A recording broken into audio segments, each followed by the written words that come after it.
Imagine you're on a relaxing vacation in the great outdoors. A calm river, a quiet forest, and a rafting trip that's supposed to be a fun adventure. Here, Ogden Pass. But in just one night, everything turns into a nightmare when someone who was supposed to be just a travel companion turns out to be hiding very dangerous intentions. Trapped in the middle of the forest with no help and a rushing river as the only way out, a group of people must survive from someone who is ready to do anything to escape.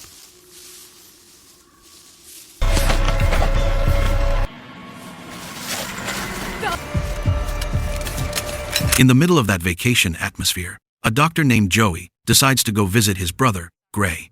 Gray is known as a rafting guide on a river that's quite popular for adventure tourism. Coincidentally, Joey is enjoying his vacation, so he decides to spend time with his brother instead of accompanying his husband, who is reportedly busy looking for a younger wife. When he arrives at the location, Joey finally meets Gray again after not seeing him for a long time. At that moment, Gray is preparing to guide two tourists from England who want to try rafting. The reunion between the brothers looks warm because they clearly miss spending time together after being apart for so long. Gray then tells him that on this trip they will also be accompanied by their old friend Trevor. Hearing that name, Joey's expression immediately changes.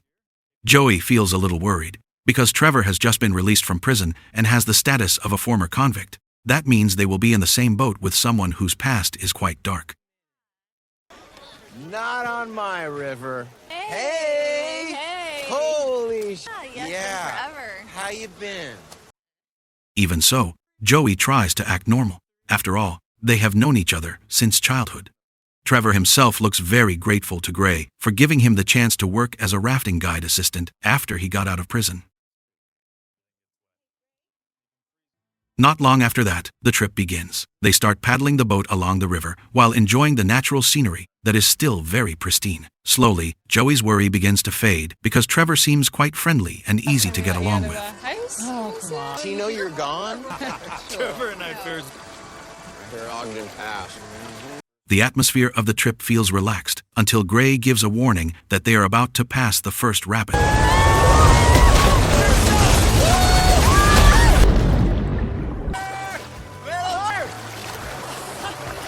After successfully passing the rapids safely, they decide to pull over for a while. The plan is to continue the trip the next day and spend the night camping in the middle of the forest.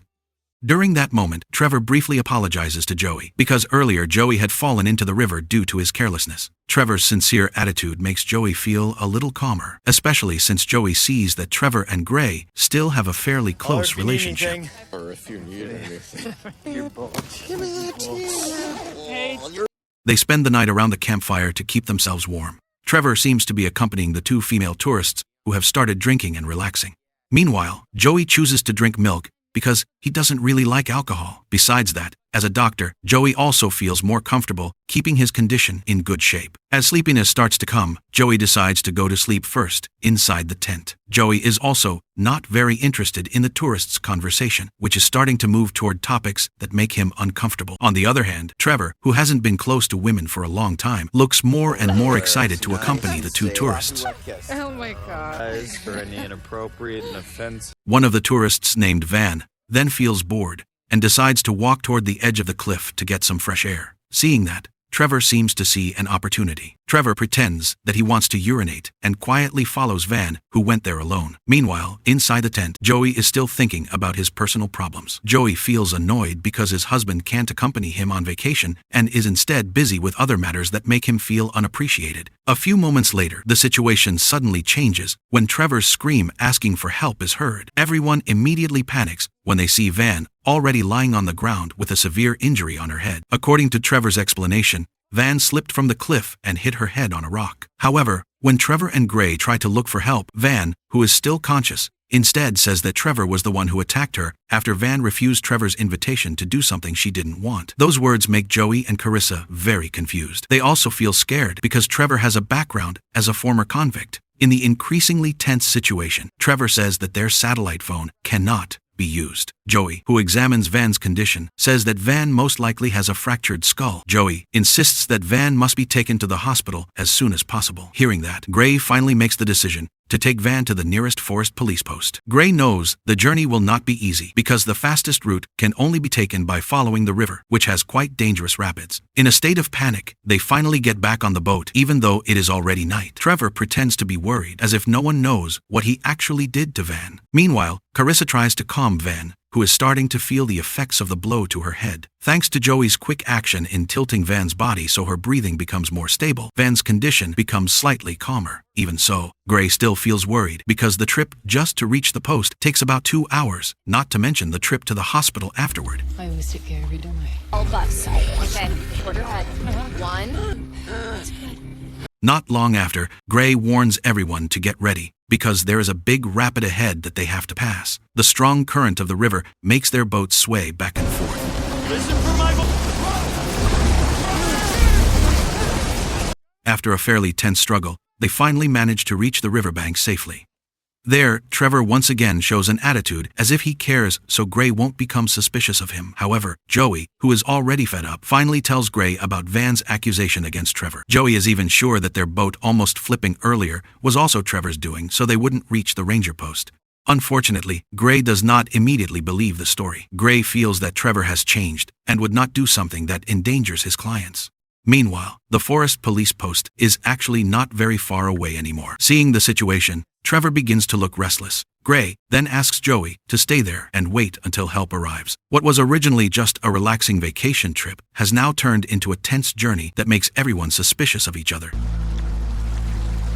Well, it's probably not even there yet. When they finally arrive and meet Gray's friend, who is a forest police officer, Gray immediately tells him about the situation they are facing. Gray explains Van's severe condition and how troubled their trip has been. Hearing the story, the officer immediately takes the radio and tries to call for a helicopter so Van can be taken to the hospital as soon as possible. However, the plan is suddenly interrupted by Trevor. Trevor stops Gray and the officer, then suggests that they should just use a car instead of waiting for a helicopter that might not arrive quickly. The officer insists that calling a helicopter is still the best option. The situation that was already tense suddenly turns dangerous when Trevor loses his patience and immediately attacks the officer. Right, we're sorry. Okay. No! Come on! Trevor even stabs the officer without hesitation. The incident finally makes Gray realize that everything Joey said earlier was indeed true. Trevor really is not someone who can be trusted. When the officer is lying there in critical condition, Trevor looks panicked and regrets what he has done. Trevor seems to realize that the situation is now getting even more complicated. Even so, Trevor still tries to control the situation by threatening Gray. He forces Gray to let the officer die from bleeding out. After that, Trevor tells Gray to go back to the river and help him escape toward the border. He plans to run away to Canada so he won't get caught. Before leaving, Trevor also wants to stage the officer's death so it looks like a normal accident. With the situation already extremely dangerous, Gray does not have many choices other than following all of Trevor's orders.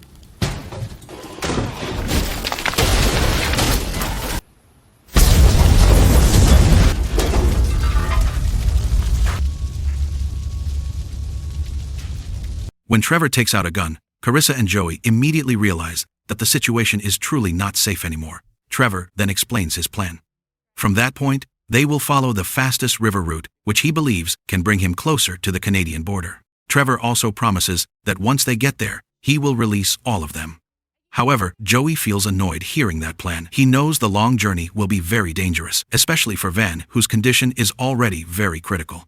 Joey even says that if they continue the trip like this, Van will most likely not survive. Even so, there is nothing they can do because Trevor is holding a weapon and controlling the situation. In the end, they are forced to follow what he wants. What Joey feared finally really happens. During the trip, Van eventually dies from the injuries she suffered. Everyone can only remain silent and mourn her passing. Sometime later, Joey sees a backpacker walking across a bridge over the river. Seeing that opportunity, Joey tries to ask for help. Joey uses a gas lighter to signal the man so he will notice them.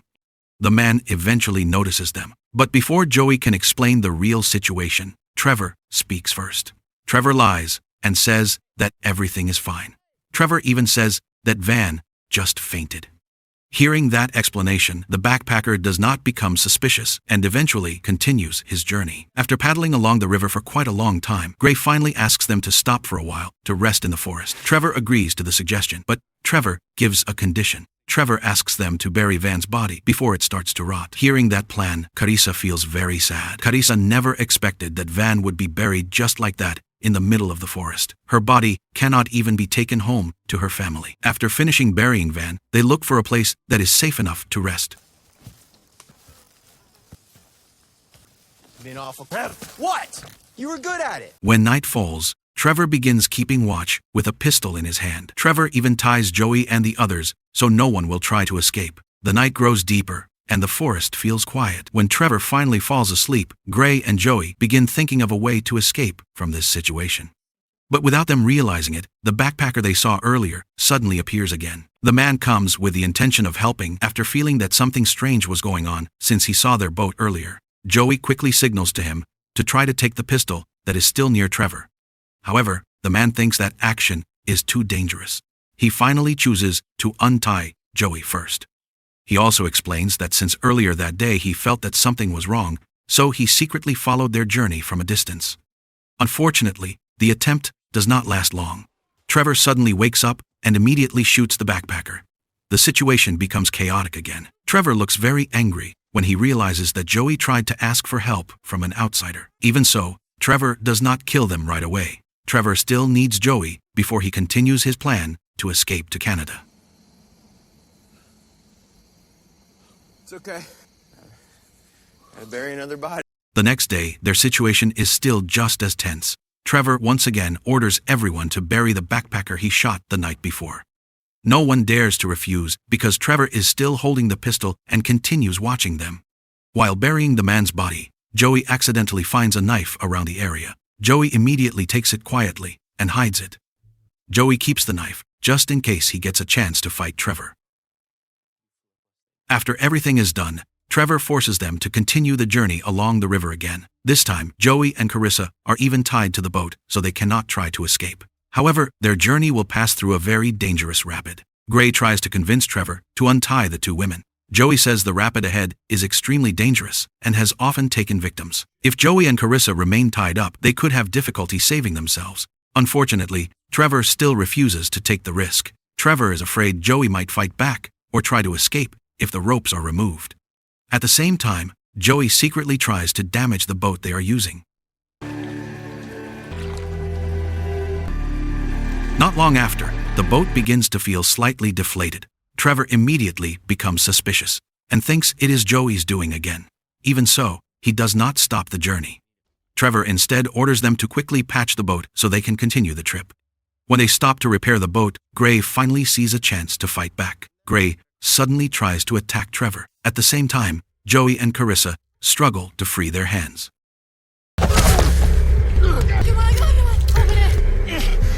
After successfully freeing themselves, Joey and Carissa immediately run into the forest to get away from Trevor. But the situation becomes worse when Trevor shoots Gray. Gray's body immediately falls after being hit by the bullet. Hearing the gunshot, Joey panics when he realizes his brother has been shot. Joey then tells Carissa to keep running and find help. Meanwhile, Joey decides to go back to help Gray, even though he is not sure whether his brother is still alive.